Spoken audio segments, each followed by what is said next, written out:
మారుతున్న ఆధునిక సమాజం నేపథ్యంలో అనేక రుగ్మతలు మానవులను అయితే వివిధ జబ్బులపై ప్రజలకు సరైన అవగాహన లేక మృత్యువాత పడడం అనివార్యమవుతోంది. వీటిలో ప్రధానమైనది క్యాన్సర్ అనడంలో సందేహం లేదు. క్యాన్సర్ కు సంబంధించి కనీస అవగాహన అవసరం అనే ప్రచారం డాక్టర్లు కూడా ఇదే విషయాన్ని తేటతెల్లం చేస్తున్నారు. అజీర్ణ లేదా గుండెల్లో మంట లేదా రాత్రులు ఎక్కువగా చెమట పట్టడం లేదా గొంతు మరియు ముక్కు నుంచి రక్తం కారడం, దగ్గు మానకుండా రావడం, ఊపిరి ఆడకపోవడం వంటి ప్రధాన లక్షణాలుగా డాక్టర్లు చెబుతున్నారు. అదేవిధంగా ఆకలి లేకపోవడం, అనుకోకుండా బరువు తగ్గడం, మింగడంలో ఇబ్బంది పడడం మరియు రక్తపు వాంతులు అవ్వడం, మూత్రంలో రక్తం మూత్ర విసర్జన సమయంలో ఇబ్బంది పడడం, శరీరంలో కొత్తగా కణితలు మరియు పుట్టుమచ్చలు ఏర్పడడం, నోటి లోపల చిన్నగా తెలుపు లేదా ఎరుపు బొబ్బలు రావడం కూడా జరుగుతుంది.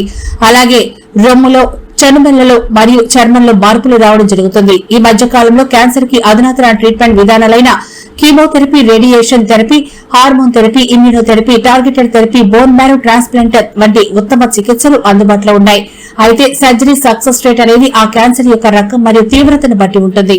అంతేకాకుండా జన్యు పరీక్షలు, రక్త పరీక్షలు, ఇమేజింగ్ పరీక్షలు, బయాప్సీలు వంటి క్యాన్సర్ పరీక్షలు చేయించుకోవడం ద్వారా క్యాన్సర్లను గుర్తించవచ్చు.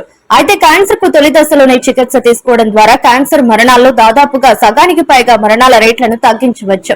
ముఖ్యంగా ఆహారపు అలవాట్లను మరియు జీవన శైలిని మార్చుకోవడం ద్వారా క్యాన్సర్ బారిన పడకుండా జాగ్రత్త పడవచ్చు. దీనికి సంబంధించి సమగ్ర చెకప్లు అవసరం. డాక్టర్లను సంప్రదించడం, జబ్బులు ఉన్నా లేకపోయినా పరీక్షలు చేయించుకోవడం అనివార్యం. వ్యాధి ఉన్నట్టు నిర్ధారణ అయితే తక్షణమే ట్రీట్మెంట్ ప్రారంభించాల్సిందే అని డాక్టర్లు చెబుతున్నారు. వాస్తవానికి ఇటీవల కాలంలో క్యాన్సర్ పేషెంట్లు పెరుగుతూ వస్తున్నారు. ఫలితంగా మానవ సమాజం ఆందోళన చెందుతూ వస్తున్నాయి.